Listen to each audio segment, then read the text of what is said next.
नमस्कार, प्रारंभ पर आप सभी का स्वागत है। मैं अवनीश। दर्शकों, महाकुंभ अपडेट आज आपको नहीं दे सका, इसके लिए क्षमा। मैं यात्रा में था। लेकिन इस वीडियो को शुरू करने से पहले ही आपको बता दूं, अब धीरे-धीरे जिस तरीके से बसंत पंचमी के बाद जो अमृत स्नान था, आखिरी स्नान था, उसके बाद स्थितियां, चाहे वो मेला क्षेत्र हो, चाहे प्रयागराज शहर हो, वहां सामान्य होती जा रही हैं। अब ये समय आ गया है जब आपको अलग-अलग सेक्टर के अलग-अलग आश्रमों और शिविरों में बड़े अच्छे-अच्छे सांस्कृतिक, बौद्धिक और इस तरह के इवेंट्स देखने को मिलेंगे। इसी के साथ संगम त्रिवेणी की तरफ भी अब चीजें सामान्य हैं। जो ट्रैफिक रिस्ट्रिक्शंस रोज की तरह मैं बताता रहा, सैटरडे और संडे को छोड़ के, वो अभी भी जारी रहेंगे। समय-समय पर जैसा यातायात का दबाव पड़ता है शहर में, उस हिसाब से कोई फिक्स नहीं है। कई बार आप उसी सड़क पे आराम से जाएँगे, कई बार आपको एक डाइवर्जन लेना पड़ेगा। तो इन स्थितियों के लिए मुझे लगता है अब हम सभी तैयार हैं। तो ये रहा महाकुंभ का आज का छोटा-सा अपडेट, इस वीडियो में ही ऐड कर दिया मैंने। कल का महाकुंभ का अपडेट, हमें प्रसन्नता है कि आपको अगले 2-3 दिन तक का महाकुंभ का अपडेट सीधे महाकुंभ क्षेत्र से मिलेगा। जी हाँ, तो हमें लग रहा है कि ये अपडेट आपकी थोड़ी बहुत जानकारी को अपडेट जरूर कर देगा। हालांकि जिस विस्तृत तरीके से मैं रोज अपडेट आपको दे रहा था, वो नहीं दे पाया, इसके लिए एक बार फिर क्षमा। आज हमारे साथ है व्यालोक जी। और दिल्ली का चुनाव, दिल्ली के चुनाव भी हो गए, मतदान भी हो गया, 8 तारीख को रिजल्ट भी आ जाएगा। तमाम तरह के एग्जिट पोल भी आ गए, आप सबने देख लिए होंगे। लेकिन हम दिल्ली चुनाव के तमाम एग्जिट पोलों का करेंगे एग्जिट पोल। व्यालोक जी, ये तो सीधा देखा जा रहा था कि वो अरविंद केजरीवाल जो लगातार अपनी राजनीति करने के दौरान सब मिले हुए हैं, सब मिले हुए कहते रहे, वो अरविंद केजरीवाल हिले हुए थे। और उसकी वजह ये थी कि उनका जो कोर वोट बैंक, चाहे वो झुग्गी झोपड़ी वाले हों, चाहे वो मध्यम वर्ग हो, चाहे वो खुद खाने कमाने वाला रोज का वर्ग हो, यहाँ तक कि ऑटो ड्राइवर्स हों, जिन्होंने उनको काफी उनका माहौल बनाया। जैसे कहते हैं ना, एक नारा हमारे यहाँ कि फलाने का टेम्पो हाई है, फलाने हमारा भाई है। तो वाकई टेम्पो वाले ने एक शुरुआती टेम्पो हाई कराया अरविंद केजरीवाल का दिल्ली में। लेकिन अब इन तमाम समय के बाद ये जो चुनाव हुआ है, संभवतः अरविंद केजरीवाल सबसे पोली जमीन पर खड़े हैं। क्या आपको लगता है, जितने एग्जिट पोल कह रहे हैं, हम उन एग्जिट पोलों का संज्ञान तो नहीं लेते, लेकिन जो फीडबैक अब तक आ रही है उससे साफ लग रहा है कि दिल्ली बदलाव की तरफ जा रही है। क्या कहेंगे आप? क्लीन स्वीप जैसा कोई स्थिति मुझे तो नहीं दिखाई दे रही है किसी भी पक्ष के लिए, लेकिन अरविंद केजरीवाल वो परिवर्तन का शिकार होने वाले हैं, ऐसा लग रहा है कि आपको?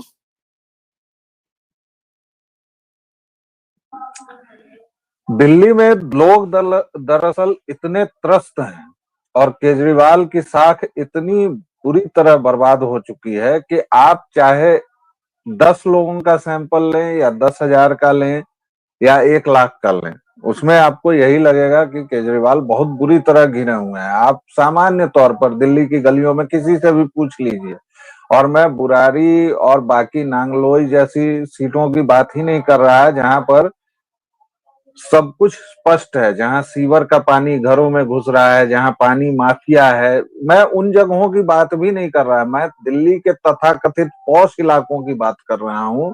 वहां भी अगर आप एट रैंडम किसी से भी बात करेंगे तो जनता केजरीवाल से बहुत ज्यादा परेशान है, त्रस्त है।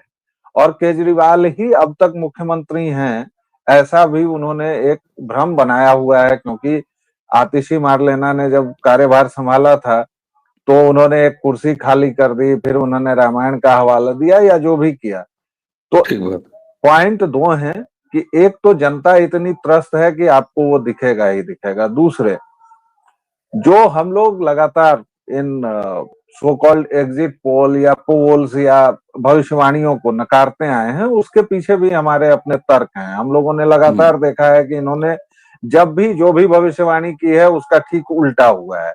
और उसका ठीक उल्टा इसलिए हुआ है कि दिल्ली की जनसंख्या, अगर आप मान लीजिए आज के डेट में 2.25 करोड़ भी मानेंगे तो 2.25 करोड़ का सैंपल साइज आप क्या लेंगे। और जो सबसे बड़ा एग्जिट पोल या कोई भी भविष्यवाणी करने वाला केंद्र होगा, संगठन होगा, वह अगर 50,000 लोगों से पूछ लेता है या मिल लेता है या बात कर लेता है या कोई क्वेश्चनायर भरवा लेता है तो वो कहता है शताब्दी का सबसे बड़ा चुनावी सर्वेक्षण, ठीक है, हम हाँ बिल्कुल ठीक शताब्दी बात। का सबसे बड़ा चुनावी सर्वेक्षण। तो इसलिए, लेकिन फिर भी इन लोगों ने आप देखिए कि एग्जिट पोल तक सब एक मत हैं कि हाँ केजरीवाल की विदाई तय है। बिल्कुल ठीक हालांकि बात है, इसीलिए मैंने इस पर कहा, अभी और इसीलिए मैंने बात कहा कि करनी हम, होगी हाँ जी। इसीलिए मैं कह रहा हूं कि हम एग्जिट पोलों की प्रामाणिकता कितनी है, उनकी वैज्ञानिकता कितनी है, वो कितने सही हैं, कितने सच्चे हैं, कितने झूठे हैं, इस पे जा ही नहीं रहे हैं। बहरहाल वोटिंग हुए, अब एक पूरी रात बीत गई, हम लोग दोपहर में बात कर रहे हैं। तो जैसे होता ना कि भाई पार्टी थी, शादी थी, सब कुछ हो गया, लड़का का ब्याह हो गया, लड़की का ब्याह हो गया, आपके यहाँ यज्ञ हो गया, उसके बाद जब अगले दिन शामियाने उतरते रहे होते हैं, है ना, वो खाई हुई जूठी प्लेटें इकट्ठी की जा रही होती हैं, कुछ सामानों का हिसाब किताब होता है कि अरे अरे 2 रजाई कम है, 4 चम्मच कम है, 10 प्लेट भी कम हो गई हैं, जनरेटर में कितना तेल बचा है, कितना नहीं बचा है, इस जैसे हिसाब हो रहे होते हैं। तो आज की हमारी चर्चा लगभग इसी तरह की है, दिल्ली के मतदान पर और दिल्ली के चुनाव पर। एक चीज आपने देखा, अभी तक जो भी मैंने चुनाव 2013 से दिल्ली का देख रहा था मैं, वहां का जो सो कॉल्ड मध्यम वर्ग है, जो केजरीवाल का कोर वोटर था, जो जोगी जो वो बड़ा लाउड रहता था, वो वोकल रहता था, वो बोलता था, वो इसलिए केजरीवाल के पक्ष में सारी चीजें दिखाई देती थी। मैं ये पहला ऐसा चुनाव देख रहा हूं कि वो अभी भी बोल रहा है। मैं ये नहीं कह रहा हूं कि वो बोल नहीं रहा है, लेकिन एक तो उसके बोलने में केजरीवाल का समर्थन गायब हुआ है, बेहद कम हुआ है। यानी वो वर्ग भी केजरीवाल के खिलाफ बोल रहा है जो पहले ही वोकल था और उनका कोर वोटर था। लेकिन एक बड़ा बदलाव मैंने महसूस किया इस दिल्ली के चुनाव में इस बार, कि एक ऐसा वोटर जो अरविंद केजरीवाल का वोटर नहीं था। भाई 32 से 34% वोट भाजपा तो लगातार लाती रही ना, इसका मतलब 32-34% वोट तो भाजपा के थे दिल्ली में और आज भी हैं। वो इस चुनाव से पहले बोलता नहीं था, वोकल नहीं था। लोग दिल्ली में रिएक्ट नहीं करते थे, अरविंद केजरीवाल खराब है, अच्छा है, ये भी नहीं करते थे। इसलिए माहौल एक तरफा अरविंद केजरीवाल का बनता हुआ दिखा। इस बार अरविंद केजरीवाल के खिलाफ भी हैं, चाहे उनका खिलाफ पहले वाला भाजपाई वोटर है वो भी बोल रहा था, जो कांग्रेसी मानसिकता से है वो भी बोल रहे थे, और खुद झुग्गी झोपड़ी और बाकी जो कोर वोटर था वो तो बोल ही रहा था। एंटी इनकम्बेंसी वाला फैक्टर जोड़ लीजिए, इनके किए वादे नहीं पूरे होने वाली चीज हो जाएगी। और एक परिवर्तन और दिखाई दिया साहब, भाईजान जो है अरविंद केजरीवाल के बहुत खिलाफ बोल रहे थे। तो ये क्या एक नया रूप आपने देखा? क्योंकि मैंने तो ये महसूस किया कि, और इसीलिए अरविंद केजरीवाल के खिलाफ का माहौल और खिलाफ की आवाजें ज्यादा सुनाई दे रही थी, जो कि अब तक चुप रहते थे। लग रहा है आपको या मैं ऐसा ही बोल बैठा? केजरीवाल के साथ सबसे बड़ी जो त्रासदी हुई है वो ये त्रासदी हुई है कि उनका जो कोर वोटर था, मियां भाई लोग, वो खिसक गए हैं। झुग्गी हो, ऑटो हो, चाहे जो हो, उस सब में कोर वोटर उनका मियां भाई था। जिसके बाद उन्होंने अमानतुल्लाह को खुली छूट दी, ताहिर हुसैन को पैदा किया, और उसके बाद 2020 के हिंदू विरोधी दंगे करवाए।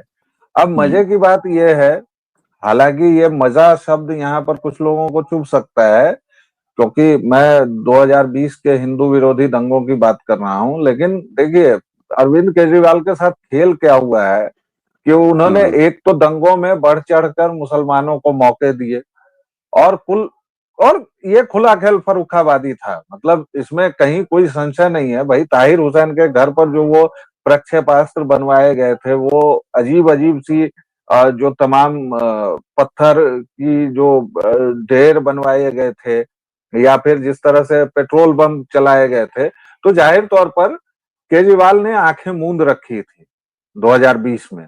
लेकिन मुसलमानों का ये कहना है कि इन्होंने एनआरसी पर, सीए के समय जो आंदोलन हुआ उसमें इन्होंने खुलकर साथ नहीं दिया। इन्होंने उसके बाद अभी बीच में जो पंडितों को और ग्रंथियों को देने की घोषणा की, उससे भी थोड़ी ये है बौखलाहट है मियां भाई लोगों में। मुद्दा केवल ये है कि उनका मानना ये है कि केजरीवाल ने उनको ठगा है, और केजरीवाल की जो सॉफ्ट हिंदुत्व की राजनीति जो उन्होंने शुरू की, कभी के तीर्थ यात्रा पर किसी को भेज दिया सरकारी पैसे से, कभी कुछ कर दिया, इस सब से मुसलमानों में ज्यादा क्या कहें, एक तरह से मोहभंग, हाँ मोहभंग अच्छा एक सही शब्द होगा, कि मुसलमानों का केजरीवाल से मोहभंग हो गया है। मैं ये शब्द अच्छा, ये खोज रहा बताइए, था। ठीक है, आपने मोह भंग हो गया, चलिए मान लीजिए इस स्टेटमेंट को हम उठा के सामने रख देते हैं कि ऐसा है भाई, हम और व्यालोक ये कह रहे हैं कि मुसलमानों का मोह भंग हो गया अरविंद केजरीवाल से। अब मुझे ये बताइए साहब कि अगर मुसलमानों का मोह भंग हो गया तो इसके कारण क्या है? इसके कारण एक तो आपने बताया कि जो थोड़ा सॉफ्ट हिंदुत्व की राजनीति करते हुए दिखाई दे रहा है, हालांकि अरविंद केजरीवाल से ये उम्मीद अगर आप कर रहे हैं तो आप जाने, लेकिन मुझे ऐसी कोई उम्मीद नहीं है ना। कौवा जो है कुछ भी करे नहीं नहीं, मैं तो वो कितना भी करने की सॉफ्ट नहीं बात नहीं होता। कर मैं रहा हूं। दूसरी चीज कह रहा हूँ। मैंने कहा कि उन्होंने जो नाटक किए ठीक बात उससे है। हाँ, दूसरा नाटक पक्ष शब्द ये अब समझ आपने गया। कहा है, नहीं नहीं, जी। नाटक शब्द अब आपने कहा है तो ठीक है। नाटक ही, बिल्कुल सही बात है। अब एक चीज बताइए साहब कि क्या ये मोह भंग का कारण इस वजह से है कि 2 सीटों पर ऐसे देखा जहां एमआईएम यानी ओवैसी भाई ने कैंडिडेट उतारा, और मुझे अगर आप पर्सनली मुझसे पूछिए तो मैं तो ओवैसी का खाता खोलते हुए देख रहा हूं किसी एक सीट पर, क्योंकि मजहब के नाम पर वोट डाला गया है और उनके फंडे बिल्कुल क्लियर हैं कि हम अखिलेश आपके तभी तक हैं, केजरीवाल आपके तभी तक हैं, फलाने आपके तभी तक हैं जब तक हमारा कोई भाईजान नहीं आएगा। भाईजान अगर आ गया, लड़ता हुआ दिखाई दे गया, तो फिर हम अपना मजहबी झंडा उठा लेंगे। ये अलग बात है कि उन 2 सीटों के अलावा जो 15 एक सीटें हैं, मान लीजिए 2 घटा दीजिए, 13 एक सीटें जहां मुस्लिम डोमिनेंट एक डिसिसिव संख्या में है ना। तो वहां आप ये बताइए कि मोह भंग अगर हुआ है तो पहले क्या ओवैसी आ गए इस वजह से भी, भाईजान आ गए इस वजह से भी, और दूसरा कांग्रेस यानी राहुल गांधी जो बार बार कह रहे हैं अब्दुल रजिया आओ मेरी गाड़ी में बैठ जाओ, यहां से लेकर कन्याकुमारी तक पूरे भारत में हमारी गाड़ी में बैठ जाओ, हमारे परनानक समय में हमारी गाड़ी में बैठते थे, नानी के समय में बैठते थे, पापा के समय में बैठते थे, तो फिर से वापस बैठ जाओ। तो आखिर अब्दुल और रजिया का खरबूजा कटा है तो कहाँ कहाँ बटा है ये बताइए। क्योंकि एक मौलाना तो देखिए, बीजेपी को भी वोट देने की बात कर रहा है, उसका भी वीडियो टहल रहा है। नहीं नहीं, वो सब की बात करेगा। और मैं थोड़ी सी असहमति आपसे इसलिए रखता हूं कि मुसलमान ये नहीं कहता है कि मैं केजरीवाल का थोड़ी सी नहीं मत हूं, रखिए, अखिलेश ढेर का नहीं, असहमति रखिए तब आनंद आएगा। केजरीवाल का नहीं हूं या कि अखिलेश का नहीं हूं या आपका नहीं हूं। नहीं, वो ऐसे वोट ही नहीं करता है साहब। वो किसी का नहीं है, वो बस उस व्यक्ति का है जो भाजपा या उससे लगे भिड़े किसी भी प्रत्याशी को हराने की हैसियत रखता है। पहली बात तो ये मुसलमानों का जो वोट पैटर्न यहाँ है, मैं आपसे जो, असहमत रहूंगा, क्यों रहूंगा अभी बताऊंगा आपको, बोलिए बोलिए जी पहले। आप बताइएगा। नहीं नहीं, तो पहले आप बोलिए। वो चंक में वोटिंग करते हैं और वो दिल्ली में केवल और केवल उनकी ये बात है कि भाई भाजपा को कोई भी हरा दे। पूरे भाजपा भारत क्या में यही है करती है उनका। नहीं करती है पूरे भारत में ये है। नहीं, पूरे जैसे भारत में, मान लीजिए ठीक। कहीं पर अगर भाजपा और कांग्रेस का सीधा मुकाबला है तो वो हाँ, कांग्रेस के पास चले जाते कांग्रेस हैं। भाई भाजपा जो और भाजपा आपका को है हराए उसके पास चला जाता है, यही तो ना। जो भाजपा ये तो को पैन हराए इंडिया है, उसको। ये कोई पैन नई बात इंडिया नहीं है है। उनके लिए। हाँ। इससे इस पर हम दोनों सहमत हैं। अब दिल्ली में वो वोट कहाँ जा रहा है? शुरुआत में हाँ। कांग्रेस जिस तरह से हमलावर हुई थी और जिस तरह से राहुल विंची ने यह भरोसा दिलाया था कि भाई कांग्रेस तुम्हारे पास, मतलब तुम्हारी घर वापसी कराने की उम्मीद है, उस हाँ। तरह से कांग्रेस की तरफ वो बहुत तेजी से झुके। ठीक है, आखिर में भी तो लेकिन कांग्रेस हमलावर हुई भाई, लास्ट में भी ये कांग्रेस हमलावर हुई। राहुल लास्ट गांधी में का भी तो अब हुई। तक का मुझे एक ही भाषण पसंद आया है, राहुल गांधी जब से जो है राजनीति कर रहे हैं, जो उन्होंने अरविंद केजरीवाल को चापा, गजब चापा उस आदमी ने भाई। मैं जी, तो बाग बाग हूँ। हाँ, सामने रहते राहुल भैया तो हम चुम्मा ले लेते। इतना अच्छा लेकिन भाषण है उनकी ये, मोदी के सामने लेकिन नरभसा जाते हैं वो। लेकिन दो दो सभाएं उनकी कैंसिल हो गई। वह भी अरे उस राहुल ठीक है विंची भाई, के, कैंसिल तो उस हमारी राहुल आपका आना विंची जाना जी हो जाता है, ये कहाँ जो है बात है। यहाँ जो यहाँ टी शर्ट पहनकर, हाँ। यहाँ की टी शर्ट पहनकर पूरा ठंड गुजारते हैं और उनके लଗୁए भगुए, उनके चटकार कहते हैं कि हमारे भाई तपस्वी हैं, योगी हैं, देखो केवल अब एक टी खाली शर्ट पहन ली है। दो जनसभा तो योगी जी की भी कैंसिल हो गई। अब आप कहिएगा नहीं वो तो कुंभ में घटना होने की वजह से कैंसिल हो गई, तो ये कोई बात नहीं है। मैं ये पूछ रहा हूं, मैं देखिए अब चुनाव चूंकि हो चुका है, अब राहुल गांधी ने क्या कहा, अरविंद केजरीवाल ने क्या किया, वो तो 8 तारीख को नाव नाव कई बार। हाँ, नहीं ये तो विशिष्ट टिप्पणी नहीं है भाई। उसी पर बात हो रही थी ना कि ये वोट कहाँ गया। तो देखिए, कुछ वोट जब कांग्रेस ने ये पूरा प्रपंच फैलाया कि हम पूरी ताकत से लड़ रहे हैं, लेकिन हाँ। कांग्रेस की ताकत क्या है? कांग्रेस को 70 के 70 मजबूत कैंडिडेट्स भी नहीं मिले। कांग्रेस 4% वोट 15 सीट पर पे लड़ बैठी रही हुई थी, है। 70 सीट से मतलब ही नहीं था उसको। मैं तो फिर आपसे कह रहा हूँ, मेरे इंटरनल सोर्स मुझे बताते हैं कांग्रेस केवल दिल्ली में 15 सीट पे लड़ी है जहां पर जी मुसलमानों बिल्कुल, की संख्या है। हाँ बिल्कुल। और वो कांग्रेस का ये पिछले लोकसभा चुनाव और उससे भी 6 महीने पहले, साल भर से ये पूरा का पूरा प्लान है कि जो मुस्लिम वोट बैंक हमसे इधर उधर हुआ है आजा मेरी वो गाड़ी में सारा बैठ का जाए, वही सारा तो। आ जाए। और कांग्रेस की क्षेत्रीय दलों के साथ, जैसे अखिलेश के साथ या किसी के साथ, इसलिए नहीं बन पा रही है क्योंकि उसका मुस्लिम वोट बैंक अगर किसी ने खाया है तो साहब केजरीवाल ने ही तो खाया है, अखिलेश ने ही तो खाया है, फलाने ने। भाजपा को तो वो वोट कर नहीं रहे ओ, हैं अब्दुल ठीक मियां। बात, समझ में एकदम हो गया। जी मतलब ये है कि इस बार अब्दुल रजिया वो थोड़ा सा जो है फंसे थे, कहीं दाएं गए कहीं बाएं गए हैं, लेकिन 2 सीट पे तो सीधे मजहब के नाम पर वोट पड़े हैं। कुल मिला के ये जी सब वोट बिखर तो रहा है अरविंद केजरीवाल के ही खेमे का, इसके अलावा और किसी जी खेमे का तो बिखर नहीं रहा है। यानी एक भी वोट अगर मुसलमानों का इधर उधर गया है तो वो माइनस हुआ है अरविंद केजरीवाल के ही खाते से, इसमें कोई शक नहीं है। एक चीज और, जो फ्री बीज का तो उसको न्यूट्रलाइज इस तरीके से कर दिया कि कांग्रेस जो सिर्फ 15 सीट पे लड़ रही है, वो भी पवन खेड़ा जो है इतना बड़ा कागज का सिलेंडर, दाल चावल का पैकेट रख के कह रहे थे कि ये सब हम भी देंगे, ये देखो ये मसूर की दाल है, ये मूंग की दाल है। हालांकि उसको देख के बहुत सारे लोगों ने कहा कि भैया तुम्हारी सरकारी कहाँ बनेगी, ये मूंग और मसूर की दाल। लेकिन दाल खा तो रहे थे। बीजेपी ने कहा कि आओ वही सफेदी और वही चमकार हमसे पाओ, तो हमको चुनो, कहें उनको नहीं चुनो। और एक फैक्टर, मध्यम वर्ग ने जो वो 12,45,000 वाला मामला है उससे जो पलट गया, वो तो पलटा ही, वो तो पूरे भारत में असर हुआ है, उसमें कोई दो राय नहीं है। लेकिन एक चीज मैंने नई बात सुनी, ब्यालू भाई, ये अंतिम पॉइंट है, जी 17 मिनट हम लोग जो है वो पूर्णाहुति कर लिए।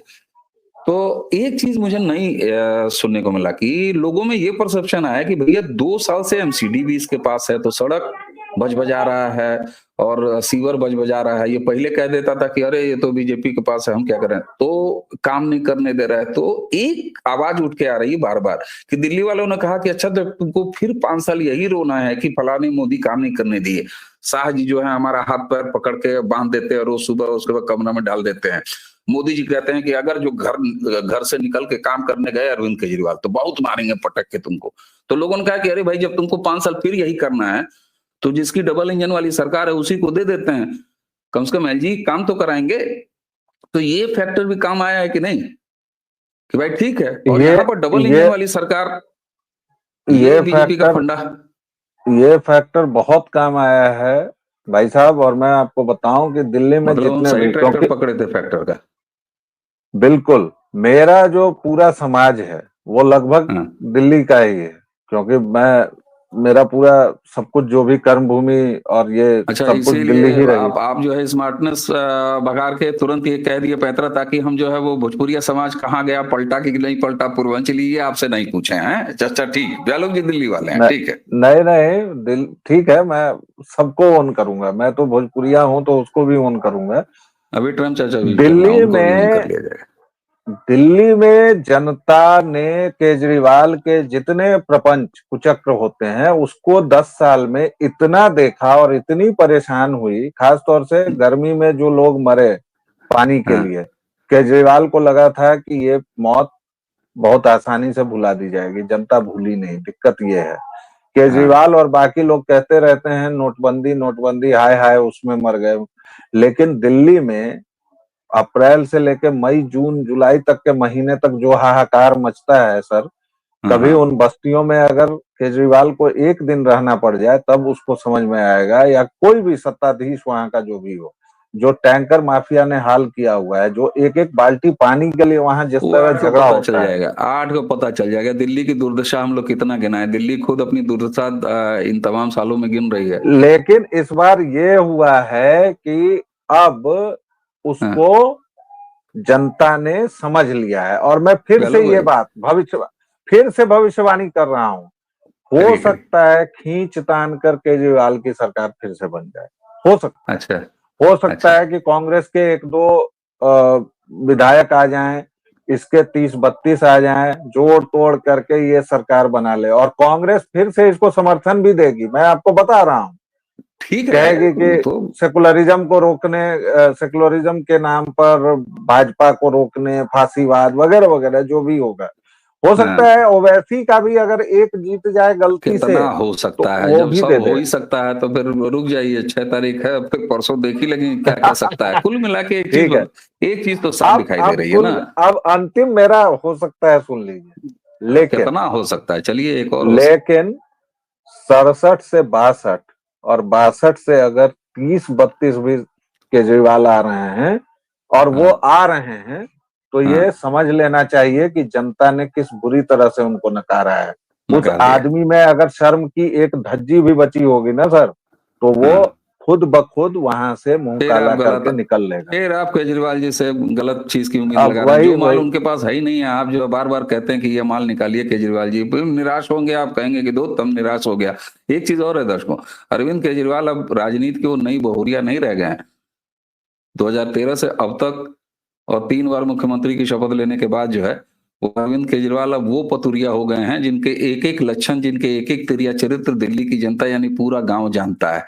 और गांव जानता है कि जब ये कहती है कि सर पिरा रहा है तो केवल खाना नहीं बनाने पड़े इसको, इसलिए कहती है कि हमारे सर में दर्द हो रहा है, वो तो समझ रहे हैं ना। समझिए, नहीं तो फिर हो जाएगा कि अवनीश रेसिस्ट टिप्पणी कर रहे हैं महिलाओं के बारे में, ऐसा नहीं है। तो सारे क्रिया चरित्र, सारे ड्रामे, सारे पाखंड सब जानते हैं। इसके बाद भी 8 तारीख को क्या रिजल्ट आएगा, ये सब देखने के बाद एक बार फिर हम लोग बैठेंगे और फिर हम लोग अपना क्रिया क्षेत्र बतियाएंगे दिल्ली के जो भी रिजल्ट आएगा। लेकिन ये तो साफ है कि अरविंद केजरीवाल के लिए ये सबसे कठिन चुनाव था, और जितनी जल्दी आए उतनी जल्दी अब कहाँ जाएंगे, क्योंकि सत्ता से अगर बाहर हुए अरविंद केजरीवाल तो उनका खुद का राजनीतिक भविष्य कहाँ जाएगा, ये बड़े सवालों के घेरे में आएगा। दिल्ली में कोई ना कोई पार्टी तो सरकार जरूर बनाएगी। एक जुमला सोशल मीडिया का दौरा के आज का ये वीडियो खत्म करूंगा व्यालोक जी, बड़ी हंसी आई मुझे, आज सुबह सुबह मैंने देखा और बड़ा अजीब भी लगा। एक जगह लिखा हुआ था सोशल मीडिया में कि साहब देखिए, दिल्ली में चाहे कांग्रेस की सरकार बने, चाहे भारतीय जनता पार्टी की सरकार बने, और चाहे अरविंद केजरीवाल की मतलब आम आदमी पार्टी की सरकार बन जाए, लेकिन एक बात तो तय है कि कुर्सी जो है वो आतिशी मार्लेना की जाएगी। तो ये भी एक गजब चीज है, जहां पर एक टेम्पररी मुख्यमंत्री रख के और अरविंद केजरीवाल ये सारा कुछ कर रहे हैं। तो ये था सब कुछ बीत जाने के बाद, पानी ठहर जाने के बाद, शामियाना टेंट उखड़ जाने के बाद, हमारी और ब्यालोक जी की दिल्ली पर, दिल्ली विधानसभा चुनाव और उस पर क्या माहौल है, 8 को क्या निकल सकता है ईवीएम से, उस पर हम लोग झाड़ू मारने का प्रयास कर रहे थे। और बैक टू नॉर्मलसी, दिल्ली को मुबारक हो, चुनाव का माहौल खत्म हुआ और इसी के साथ हमारे वीडियो का भी समय खत्म हुआ। व्यालोक भाई आपको बहुत बहुत धन्यवाद। दर्शकों, कल से महाकुंभ अपडेट आपको कुंभ क्षेत्र से सीधे देखने को मिलेगा। बाकी वीडियो के लिए भी करिए प्रतीक्षा। हमें और व्यालोक जी को आज्ञा दीजिए। नमस्कार।